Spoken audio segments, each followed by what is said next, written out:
अस्सलाम वालेकुम dear students. आज मैं एक टॉपिक जो हमने शुरू में थोड़ा सा डिस्कस किया था, इसका लेक्चर नंबर 1 में हमने इसको थोड़ा सा डिस्कस किया था। थोड़ा सा पोर्शन इसका रहता है तो इंशाल्लाह आज उसको कंप्लीट करेंगे।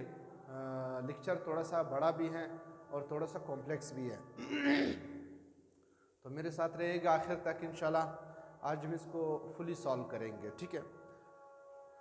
तो आज का जो टॉपिक है वो प्रोजेक्टाइल मोशन है। प्रोजेक्टाइल मोशन की डेफिनेशन हमने कुछ यूँ की थी, टू डायमेंशनल मोशन और टू एक्सिस मोशन, ठीक है। तो पहले टू एक्सिस मोशन को डिस्कस करते हैं। मिसाल के तौर पर हमारे पास कोई ऑब्जेक्ट है, ये हमारे पास एक्स वाई प्लेन है, ठीक है। ये एक्स एक्सिस है और ये वाई एक्सिस है। अगर हमारे पास कोई बॉडी इस तरह जा रही है तो हम कहते हैं ये एक्स एक्सिस पर जा रही है, एक्स प्लेन पर जा रही है, ठीक है। यानी इसका मतलब ये है कि ये डिस्टेंस कवर कर रही है, लेकिन इसकी हाइट जो है वो क्या है, वो सेम रहती है। हाइट जो है वो सेम है और एक्स एक्सिस पर ये डिस्टेंस कवर कर रही है। अगर कोई बॉडी इस तरह जा रही है तो हम कहते हैं कि ये बॉडी वाई एक्सिस पर जा रही है और इसकी जो डिस्टेंस है वो सेम है, लेकिन इसकी हाइट जो है वो क्या हो रही है, वो बढ़ रही है। यानी कोई बॉडी इस तरह जा रही है तो वो बिल्कुल एग्जैक्ट इसी मुकाम पर जो है हाइट बढ़ा रही है, ठीक है। कोई बॉडी इस तरह जा रही है तो ये डिस्टेंस इस पॉइंट पर बढ़ा रहे और ये पॉइंट इसका क्या रहता है, सेम रहता है। इस पॉइंट के हाइट और इस पॉइंट के हाइट में कोई फर्क नहीं है, तो इसका मतलब इसका एक एक्सिस कवर हो रही है, यानी एक्स फासला बढ़ रही है। इस पॉइंट और इस पॉइंट के इस तरह डिस्टेंस में कोई फर्क नहीं है, सेम मुकाम पर है, लेकिन इसकी हाइट जो है क्या हो रही है, बढ़ रही है। ये भी वाई एक्सिस का एक डायमेंशनल है, ये एक्स एक्सिस का एक डायमेंशनल मोशन है, ठीक है। अगर कोई बॉडी इस तरह जा रही है, ठीक है ना, तो ये दोनों एक्सिस कवर कर रही है, एक्स भी कवर कर रही है और वाई भी कवर कर रही है। क्यों? क्योंकि इसका ये फासला भी बढ़ रही है और हाइट भी बढ़ रही है। ये फासला भी बढ़ रही है और हाइट भी बढ़ रही है। अगर सपोज ये बॉडी इस मुकाम पर है तो इसकी हाइट भी बढ़ गई और फासला भी बढ़ गई। तो चूंकि ये दोनों फासले एट अ टाइम कवर कर रही है, यानी ये फासला भी बढ़ा रही है और हाइट भी बढ़ रही है, ऊपर भी हो रही है और आगे भी जा रही है। ये सिर्फ आगे जा रही है, ऊपर नहीं हो रही है, ये सिर्फ ऊपर हो रही है, आगे नहीं जा रही है। तो ये भी वन डायमेंशनल है और ये भी वन डायमेंशनल है। ये क्या कर रही है, ये जब जा रही है तो ऊपर भी हो रही है और डिस्टेंस भी कवर कर रही है। ऐसे बॉडीज को हम क्या कहते हैं, टू डायमेंशनल बॉडीज कहते हैं, टू डायमेंशनल मोशन कहते हैं। अब ये टू डायमेंशनल मोशन हमारे पास ऐसे मोशन जो हैं वो मिसाइल कर सकते हैं, मिसाइल कर सकते हैं, मिसाइल इसी तरह मोशन करते हैं। ऐसे मोशन जब बैट्समैन बॉल को हिट करता है, बैट्समैन बॉल को हिट करता है, हिटिंग द बॉल, या footballer kicking the ball, football को जो है वो किक करता है, तो भी ऐसे मोशन होती है। या एरोप्लेन उड़ती है, वो भी इसी तरह मोशन कर रही होती है, ठीक है। या बर्ड फ्लाई कर रही होती है। तो ये सारे मोशन हमारे पास क्या हैं, टू डायमेंशनल मोशन। यानी इसका मतलब ये है कि ये जो तमाम बॉडीज होते हैं उड़ने वाले, ये सारे टू डायमेंशनल मोशन करते हैं। अब इन 2 डायमेंशनल मोशन का कैरेक्टरिस्टिक्स क्या है? मिसाल के तौर पर अगर आप कोई मिसाइल फायर कर रहे होते हैं, यहाँ से आप स्टार्ट लेते हैं, यहाँ तक फायर करना चाहते हैं, तो डेफिनेटली आपकी मिसाइल की पाथ क्या होती है? डेफिनेटली मिसाइल की पाथ ये होगी, ये मिसाइल की पाथ होगी। इसका मतलब ये है कि मिसाइल को यहाँ तक पहुँचाने के लिए सबसे इम्पॉर्टेंट चीज़ है वो आपको क्या मालूम होना चाहिए? ये डिस्प्लेसमेंट मालूम होना चाहिए, ये the shortest distance between 2 points आपको मालूम होनी चाहिए, या ये जो स्ट्रेट लाइन है ये आपके पास मालूम होनी चाहिए। तो सबसे इम्पॉर्टेंट बात यह है कि आपको प्रोजेक्टाइल मोशन में डिस्प्लेसमेंट का पता होना चाहिए कि डिस्प्लेसमेंट कितना है, टोटल फासला कितनी है कि मैं मिसाइल फायर करूं और उस मुकाम तक ये पहुंच जाए।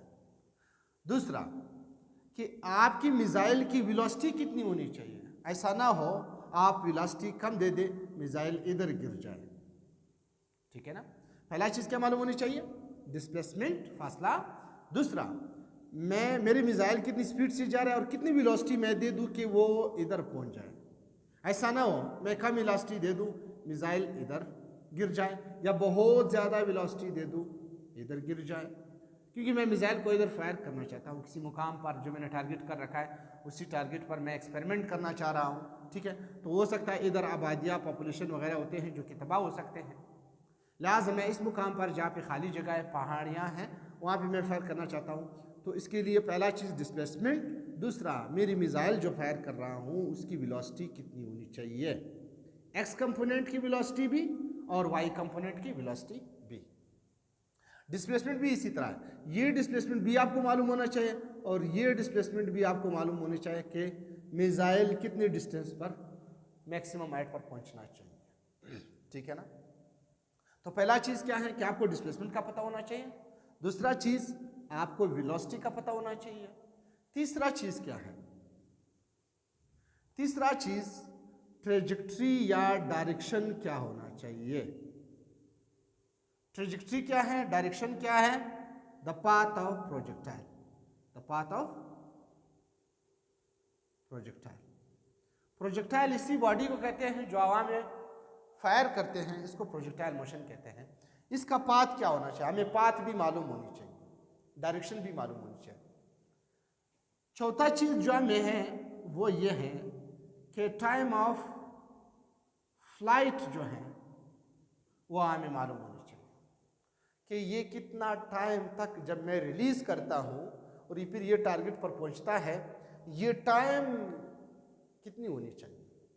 जाहिर सी बात है ये सारे फार्मूले आपके पास होने चाहिए, उनकी सारी कंपोनेंट्स आपको मालूम होने चाहिए, फिर आप एक एग्जैक्ट टाइम निकाल सकते हैं कि इतना टाइम यह मिसाइल हवा में रहेगा तब ये जाके अपनी टारगेट पर पहुंच सकता है। अगर ये टाइम नहीं रहा तो आपकी मिसाइल किसी और जगह गिर सकता है। ये हो गया चौथा चीज़। पांचवा चीज़ जो है वो ये है आपके पास मैक्सिमम हाइट कितनी मिसाइल को मैं दे दूँ, मैक्सिमम हाइट कितना मजीद, मतलब ज़्यादा से ज़्यादा मैं इसको ऊंचा रखूं, कितना मैं इसको हाइट दे दूं सरफेस से कि वो अपने टारगेट पर पहुंच जाए, ठीक है ना। पांचवा चीज़, छठा चीज़ जो है वो ओरिजेंटल रेंज आपको मालूम होना चाहिए कि रेंज कितना है। ये 6 चीज़ें आप मालूम करेंगे, displacement, velocity, direction, time of flight, maximum height, horizontal range. ये सारे आपके पास मालूम होने चाहिए, तो आप जो है आसानी से अपनी प्रोजेक्टाइल की, अपनी मिसाइल की लोकेशन को, उसको अपने लोकेशन पर आप इसको पहुंचा सकते हैं। अगर इनमें से कोई भी आपकी पाथ जो है वो डिफरेंट हो गई, ये कोई भी कैलकुलेशन में एरर आ गई, तो आपकी प्रोजेक्टाइल जो है वो अपनी जगह पर नहीं पहुंच सकती। ये सारी चीज़ें आपके पास एग्जैक्ट होनी चाहिए, तब जो है आप क्या कर सकते हैं, आप उसी टारगेट पर उसको पहुंचा सकते हैं, ठीक है।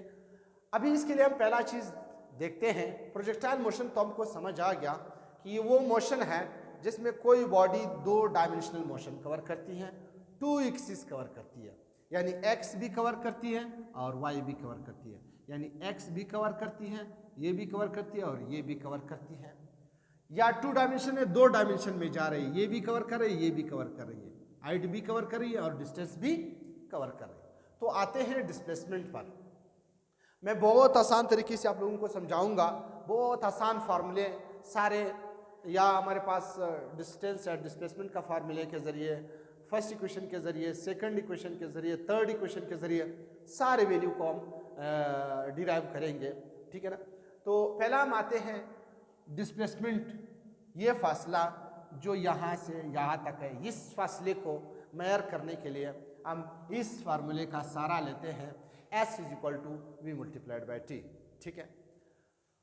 अब ये जो डिस्प्लेसमेंट है, याद रखिए ये x पर भी डिस्प्लेसमेंट हो सकती है, y पर भी डिस्प्लेसमेंट हो सकती है, ठीक है ना, यानी ये हाइट भी मालूम होनी चाहिए। तो x के लिए x कंपोनेंट, y के लिए y कंपोनेंट, ठीक है ना, दोनों में मैंने फार्मूले पुट कर दिए, वही फार्मूला है, S is equal to v multiplied by t, S is equal to v multiplied by t. अब क्या करें, S की जगह x लगा दे क्योंकि x कंपोनेंट है, और v की जगह हम क्या लगाते हैं, v नॉट। आप सोच रहे होंगे कि av की जगह हमने v नॉट क्यों लगाया। देखिए बात यह है कि हमारे पास बहुत सारे वेलोसिटीज है, vf है, vi है, अभी हमें नहीं पता कि मैं ये vf है या vi है या v नॉट है, ठीक है ना। लेकिन प्रोजेक्टाइल के लिए जब भी हम कोई वेलोसिटी लेते हैं, इसको v नॉट से ज़ाहिर करते हैं, ठीक है, v नॉट से।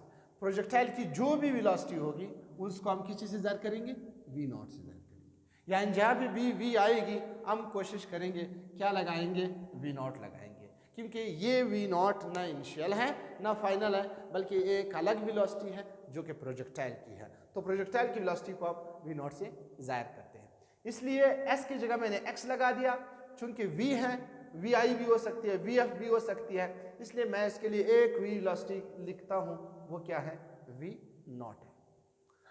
अब चूंकि x एक्सिस पर cos थीटा है और y एक्सिस पर sin थीटा है, इसलिए मैं क्या करता हूँ कि v नॉट के साथ, चूंकि x एक्सिस की डिस्प्लेसमेंट है, इसके साथ cos थीटा लगाता हूँ और t जो है t लगाता हूँ।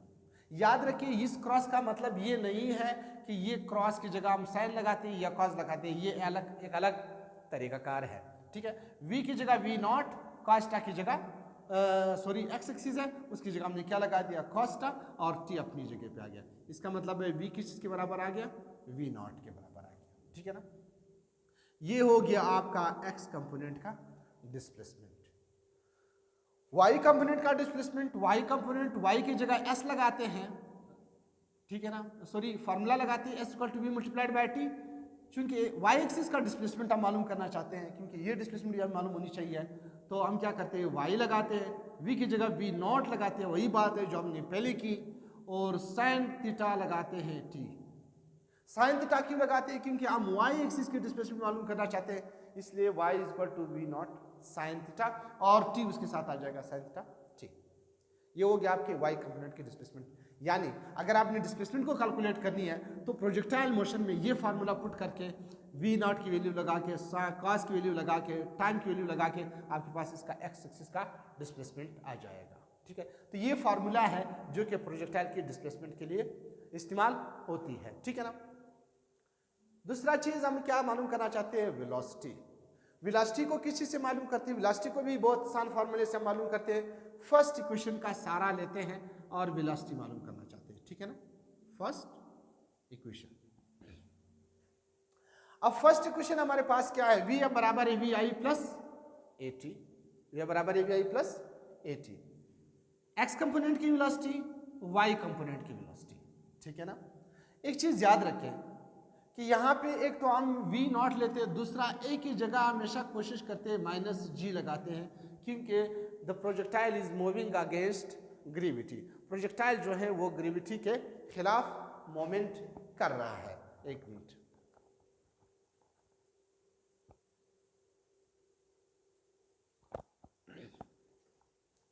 तो वेलोसिटी मालूम करने के लिए हम क्या करते हैं, वेलोसिटी का फार्मूला है क्या है, vf बराबर है vi प्लस ए टी, ठीक है ना, vf is equal to vi plus a t. X component की वेलोसिटी, y कंपोनेंट की वेलोसिटी दोनों एट ए टाइम मालूम करते हैं। ठीक है। V f is equal to v i plus a t, v f बराबर है v i plus a t. अब ये चूंकि एक्स कंपोनेंट की वेलोसिटी है और ये वाई कंपोनेंट की वेलोसिटी है, तो वी एफ की जगह क्या लगाएंगे, वी एक्स लगाएंगे, क्योंकि एक्स कंपोनेंट की वेलोसिटी है। मैंने आपको बताया कि जिधर भी वी आएगा, वी आई एफ आएगा या जो भी आएगा, उसकी जगह हम क्या लगाएंगे, वी नॉट लगाएंगे, क्योंकि ये वेलोसिटी को शो कर रहा है प्रोजेक्टाइल की। तो वी आई की जगह क्या लगाएंगे, वी नॉट, ठीक है ना। अच्छा सॉरी, यहाँ पे एक मिस्टेक हो चुकी है। वो मिस्टेक ये है कि यहाँ पे हम जो है क्या करेंगे, वी नॉट कॉस थीटा लगाएंगे, क्योंकि एक्स एक्सिस की वेलोसिटी है, ठीक है। इधर भी क्या लगाएंगे, कॉस थीटा लगाएंगे, ठीक है ना, कॉस थीटा लगाएंगे। वी एक्स वी नॉट चूंकि एक्स एक्सिस है इसलिए क्या लगाएंगे, इसके साथ कॉस थीटा लगाएंगे, और चूंकि एक्सेलरेशन जो है वो एक्स एक्सिस पर जीरो है, इसका मतलब ये है कि अगर हम इसको जी समझे, क्या समझे, जी समझे, तो a इज इक्वल टू जी। इसका मतलब है एक्स एक्सिस पर कोई एक्सेलरेशन नहीं हो रही है, एक्सेलरेशन अगर होगी तो वाई एक्सिस पर होगी, ठीक है ना। तो इसलिए हम क्या लगाते हैं, ए की जगह क्या लगाते हैं, जीरो लगाते हैं, यानी जी की जगह क्या लगाते हैं, जीरो लगाते हैं, क्योंकि जी जो है वो वाई एक्सिस पर मौजूद है, एक्स एक्सिस पर जो है हमारे पास जी मौजूद नहीं है, ठीक है।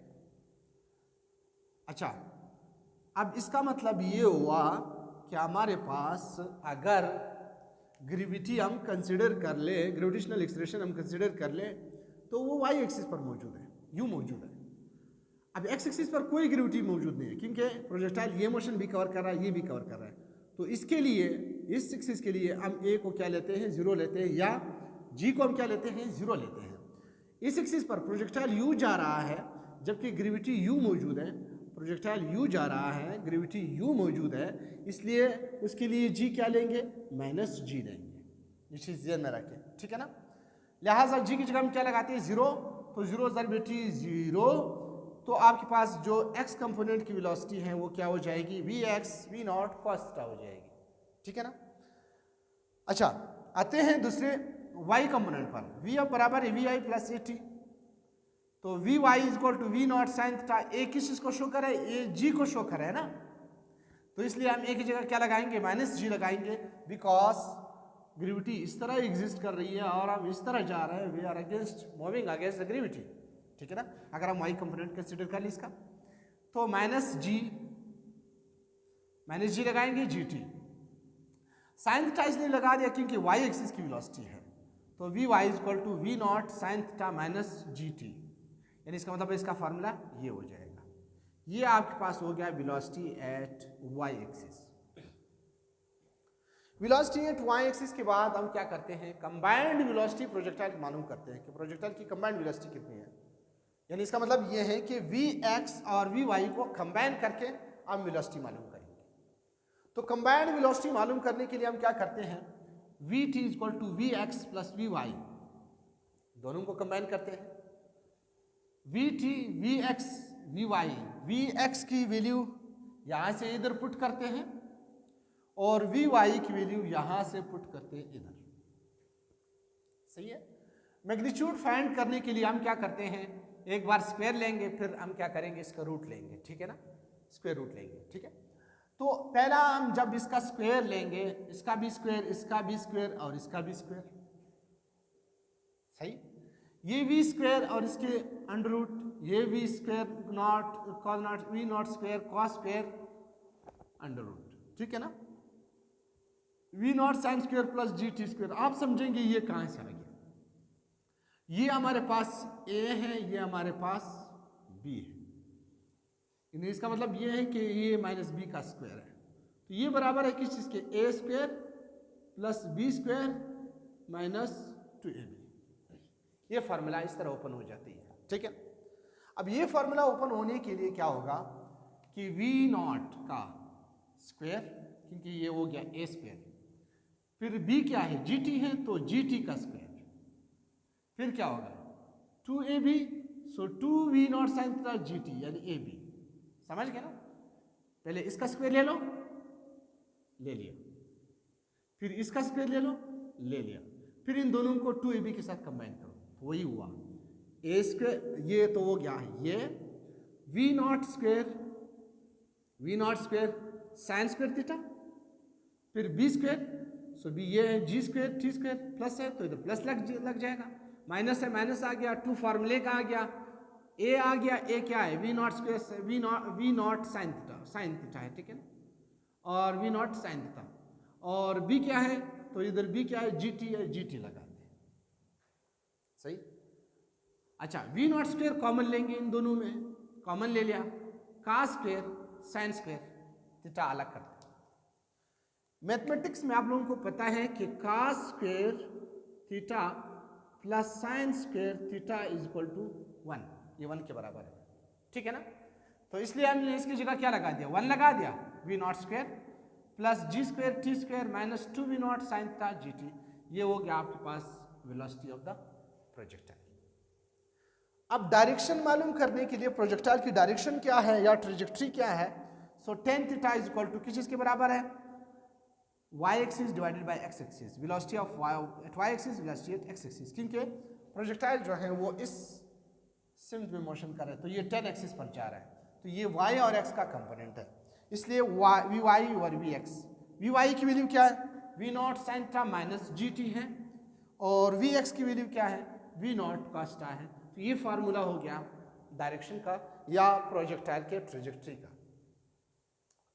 अभी आते हैं टाइम ऑफ फ्लाइट पर, कि जो हमारे पास प्रोजेक्टाइल की टाइम ऑफ फ्लाइट है वो कितना है, ठीक है। It is the time which is taken by the projectile from the point of release to the point of target. ये वो टाइम होता है जब आप किसी प्रोजेक्टाइल को यहाँ से छोड़ते हैं, वो अपनी मंजिल मकसूद पर पहुँचता है, इस दौरान जितना भी टाइम लेता है उस टाइम को हम कहते हैं टाइम ऑफ फ्लाइट। तो टाइम ऑफ फ्लाइट के लिए जो फार्मूला है वो है हमारे पास s is equal to v i t plus 1/2 a t square. ये है आपके पास सेकंड इक्वेशन ऑफ मोशन।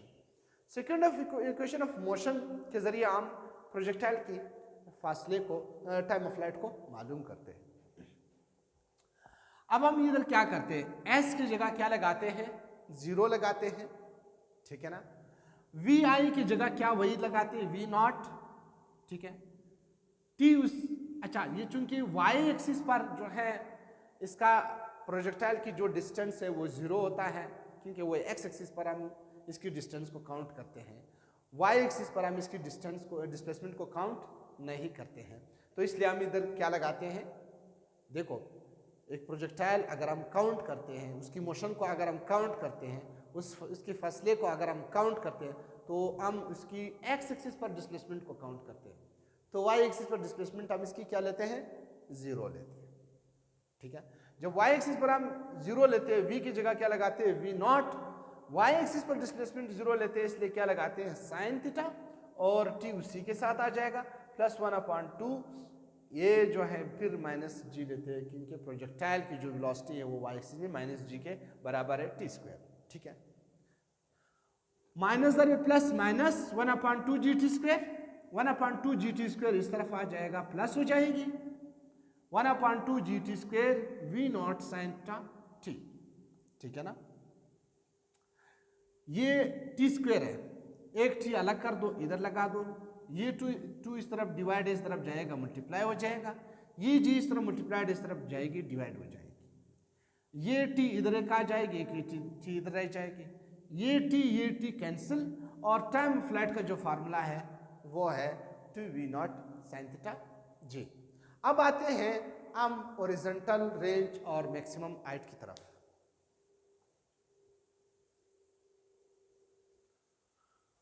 अच्छा अभी इसके दो हमारे पास जो है पॉइंट्स या दो जो करेक्टरिस्टिक्स थे प्रोजेक्टाइल के वो रह रहे थे, तो इसमें हमारे पास क्या था, एक मैक्सिमम हाइट थी, दूसरा ओरिजेंटल रेंज थी, ठीक है ना। अब व्हाट इज मैक्सिमम हाइट क्या होता है, इसको h से जाहिर करते हैं, the vertical distance of projectile from horizontal plane, horizontal plane से जो वर्टिकल डिस्टेंस है प्रोजेक्टाइल की वो किस फार्मूले से हम मालूम करते हैं, ये कितनी होनी चाहिए, इसके लिए फार्मूला हम लेते हैं थर्ड इक्वेशन ऑफ मोशन लेते हैं। 2 अपनी जगह पे आ जाता है और a की जगह हम क्या लगाते हैं, वापस वही बात है पीछे हमने डिस्कस किया था कि a is equal to minus g लेते हैं because we are moving against the force of gravity और ग्रेविटेशनल एक्सेलरेशन। एस चूंकि डिस्टेंस है और इधर हम क्या मालूम करते हैं, आयट मालूम करते हैं। अच्छा, फाइनल वेलोसिटी जो है वो क्यों जीरो लेते हैं, जब प्रोजेक्टाइल इस मुकाम पर पहुंचता है तो इसकी फाइनल वेलोसिटी जो है वो जीरो हो जाती है और वो नीचे आना शुरू कर देता है। ठीक है, तो हम फाइनल वेलोसिटी क्या लेते हैं, जीरो लेते हैं। चूंकि वर्टिकल हाइट हम ले रहे हैं इसलिए वी आई की जगह अगेन वी नॉट लेते हैं, साइन थीटा लेते हैं क्योंकि हम वर्टिकल प्लेन की बात कर रहे हैं। वर्टिकल प्लेन का मतलब है वाई एक्सिस की बात कर रहे हैं, तो वाई एक्सिस पर जो है वो साइन थीटा आती है, इसलिए वो जो हमारे पास मैक्सिमम हाइट है वो वर्टिकल डिस्टेंस है, तो इसलिए हम इसकी जगह वी नॉट साइन थीटा लगाते हैं। वी नॉट आएगी और एंगल थीटा साइन आएगी, इसका स्क्वायर है तो इसके ऊपर भी स्क्वायर आएगा।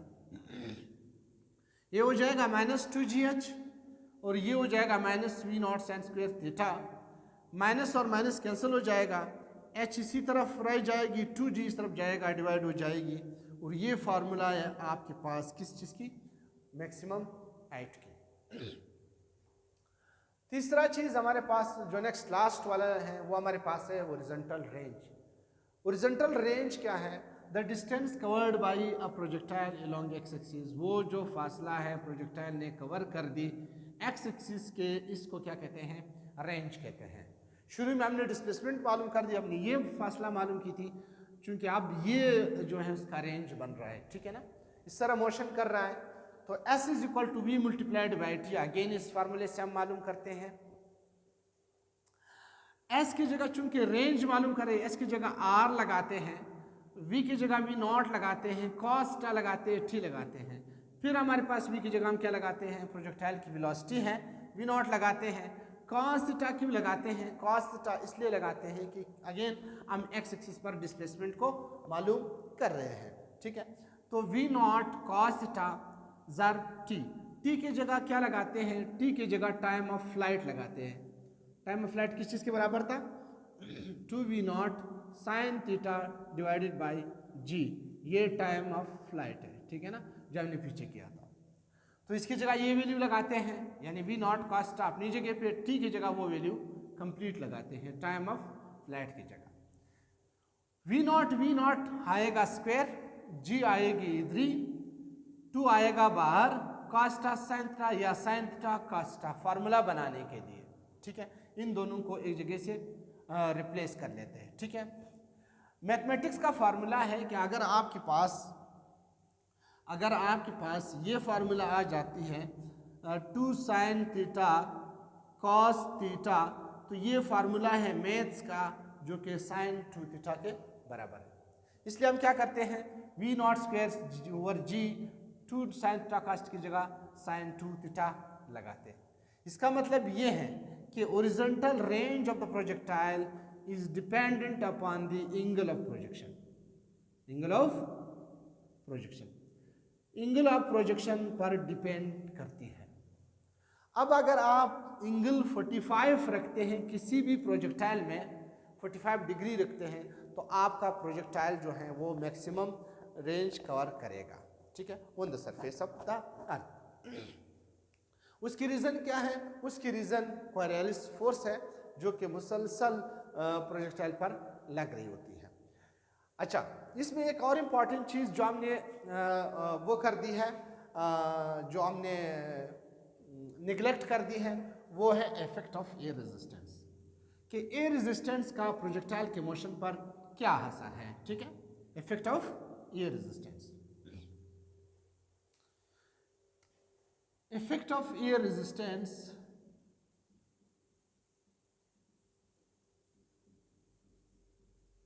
ठीक है, याद रखें कि अभी तक जो फार्मूले हमने लिए हैं, हमने एक आइडियल केस में लिए हैं, हमने अभी तक जो है एयर रेजिस्टेंस को निगलेक्ट किया था। अब इसका मतलब ये है कि अगर कोई प्रोजेक्टाइल यहाँ से फायर होती है, अपनी मुकाम पर पहुँचती है, तो इस दौरान फ्रिक्शन होती है, ग्रेविटी होती है, मुसलसल ग्रेविटेशनल फोर्स होती है, ग्रेविटी होती है, जिसकी वजह से इस प्रोजेक्टाइल की motion, horizontal range, maximum height, ये क्या हो जाएंगे, तीनों बल्कि रिड्यूस हो जाएंगे। तो इसका मतलब ये है, ये जितने भी फार्मूले हमने निकाले हैं, ये under the force influence of gravity, air resistance, friction, ठीक है ना। इस कंडीशन में हमने ये फार्मूले निकाले हैं, हमने एयर रेजिस्टेंस को कंप्लीटली नेग्लेक्ट किया है। अब अगर एयर रेजिस्टेंस को आप या प्रेजेंट करेंगे तो डेफिनेटली आपकी मैक्सिमम हाइट ओरिजेंटल रेंज वो क्या हो जाएगा, रिड्यूस हो जाएगा। यानी इसका मतलब ये है कि कैलकुलेशन लेते हुए हमने ग्रेविटेशनल फोर्स, एयर रेजिस्टेंस, इन सब को हमने अकाउंट में यानी काउंट करना है ताकि फिर हमारी जो वैल्यू है वो गलत नहीं हो जाए, ठीक है ना। तो ये था ओवरऑल प्रोजेक्टाइल मोशन के बारे में। अगर इस बारे में कोई भी आप लोगों को टेंशन है, कोई क्वेश्चन है, तो आप कमेंट में, इनबॉक्स में मैं अपना व्हाट्सअप नंबर भी देता हूँ, आप उसी में मेरे साथ शेयर कर सकते हैं। और थैंक यू, अपनी दुआओं में याद रखिएगा।